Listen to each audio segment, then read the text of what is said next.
Au tout début, il y a un plan qui est dessiné, donc qui me permet de découper les pièces en bois. Donc là, par exemple, j'ai les deux pattes arrière du paresseux. Ensuite, ces pièces sont poncées, sculptées. Donc on commence à voir un peu de la structure. Et par exemple, pour les pattes, c'est des bouts d'acier meulés qui vont se retrouver à l'extrémité. Alain Burban est un artiste complet. Poncer, souder, découper, clouer, rien ne lui fait peur pour venir à bout de ces petites bestioles. Corbeaux, baleines, scorpions et autres escargots sortent de son imagination et prennent vie ici, dans son atelier. Je suis en train d'essayer de voir si les deux bras du paresseux, les deux grands bras du paresseux, tiennent bien sur son support. Voilà, ça a l'air d'aller.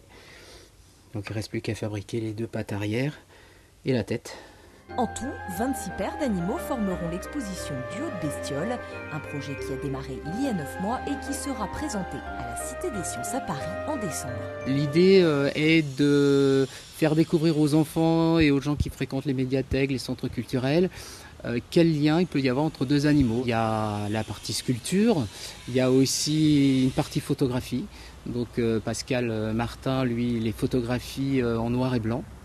Et donc la scène qu'il photographie est la clé de l'énigme. Donc regardant une photo noir et blanc, on doit découvrir quel est le lien entre ces deux animaux. Du Haut de Bestiole sera présenté en avant-première courant octobre en Loire-Atlantique, mais en attendant, il faut s'y remettre car il y a encore du travail. Là, il y a à peu près encore 2 jours de travail facile.